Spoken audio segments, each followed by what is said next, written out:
Chaque période électorale au Cameroun ramène la même question. Une question qui divise les familles, les quartiers, les réseaux sociaux et même les amis. Peut-on réellement changer le pouvoir par les urnes? Ou les élections sont-elles devenues une simple formalité dont l'issue est connue d'avance? Depuis des années, beaucoup de citoyens continuent de voter. D'autres, au contraire, ont complètement perdu confiance. Pour certains, voter reste un devoir, une manière de participer à la vie du pays.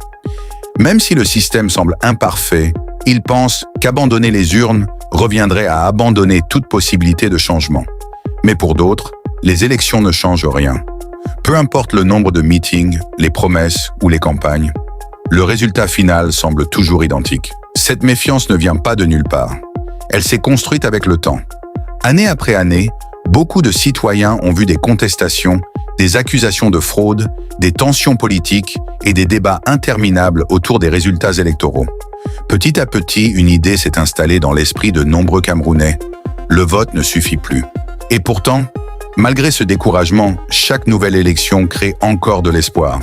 Les réseaux sociaux s'enflamment, les meetings attirent des foules, les débats deviennent passionnés, comme si au fond, une partie de la population refusait complètement d'abandonner l'idée d'un changement possible. Mais alors, où se situe réellement le problème? Est-ce le système électoral lui-même, les institutions, les partis politiques, ou simplement le manque de confiance entre le peuple et ceux qui organisent les élections? La question est complexe, et surtout, elle dérange. Dans beaucoup de démocraties, les élections sont censées être le moment où le peuple décide. Un bulletin de vote peut renverser un gouvernement. Un scrutin peut changer l'histoire d'un pays. Mais au Cameroun, beaucoup ont le sentiment que les choses sont différentes, comme si le résultat dépendait d'autres forces invisibles. Certains accusent les institutions électorales de manquer d'indépendance. D'autres dénoncent l'utilisation des moyens de l'État pendant les campagnes. Il y a aussi ceux qui parlent d'irrégularité, de pression ou encore de manipulation des résultats. Ces accusations reviennent presque après chaque élection. Mais il existe également une autre réalité dont on parle moins. L'abstention. Beaucoup de citoyens ne votent même plus. Certains ne s'inscrivent pas sur les listes électorales. D'autres possèdent leur carte d'électeur, mais restent chez eux le jour du vote. Par fatigue, par colère, ou simplement parce qu'ils pensent que leur voix ne changera rien. Et cette situation pose une question importante. Peut-on espérer un changement par les urnes si une partie importante de la population ne participe plus au processus électoral? Car au final, chaque abstention affaiblit aussi le poids du peuple dans les élections. Le problème est que beaucoup de jeunes ont grandi dans un climat de méfiance politique. Ils entendent constamment des phrases comme « les jeux sont déjà faits »,« les résultats sont décidés d'avance » ou encore « voter ne sert à rien ». Avec le temps, ces idées deviennent des certitudes. Et quand une génération entière perd confiance dans les élections, c'est la démocratie elle-même qui commence à s'affaiblir. Parce qu'une démocratie ne fonctionne pas seulement avec des institutions. Elle fonctionne aussi avec la confiance des citoyens. Pourtant, dans plusieurs pays africains, des alternances politiques ont déjà eu lieu par les urnes. Des partis au pouvoir depuis longtemps ont perdu des élections. Des opposants sont arrivés au pouvoir grâce au vote populaire. Ces exemples nourrissent l'espoir de certains Camerounais. Mais chaque pays a sa propre réalité politique. Et au Cameroun, beaucoup pensent que l'opposition reste trop divisée pour espérer renverser le pouvoir. Pendant certaines élections, plusieurs candidats opposés au régime se présentent en même temps, divisant ainsi les voix de leurs partisans. Cette division alimente un autre débat. Le problème vient-il uniquement du système ou aussi de l'opposition elle-même?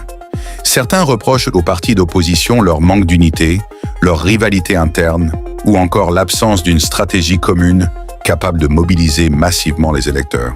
D'autres estiment au contraire que même une opposition unie aurait du mal à gagner dans les conditions actuelles. Ils pensent que les dés sont pipés dès le départ, que les institutions sont verrouillées et que les élections servent surtout à donner une apparence démocratique au système. Mais malgré toutes ces critiques, une question reste incontournable. Quelle est l'alternative? Si les citoyens abandonnent complètement les urnes, que reste-t-il? Le silence? La résignation? Les tensions? Beaucoup craignent que la perte totale de confiance dans les élections puisse devenir dangereuse pour la stabilité du pays. Car lorsqu'un peuple ne croit plus au vote, il peut finir par chercher d'autres moyens d'expression. Et l'histoire montre que lorsque les citoyens perdent confiance dans les institutions, les tensions sociales et politiques peuvent rapidement augmenter. Aujourd'hui, au Cameroun, deux visions s'opposent. D'un côté, ceux qui pensent qu'il faut continuer à voter, continuer à participer et continuer à faire pression pour améliorer le système. De l'autre, ceux qui considèrent que les élections ne produiront jamais de véritables changements dans les conditions actuelles. Mais une chose est sûre, la question électorale reste centrale dans l'avenir politique du pays. Parce qu'au-delà des candidats, des partis ou des campagnes, c'est surtout la confiance entre l'État et les citoyens qui est en jeu. Et cette confiance semble aujourd'hui fragilisée.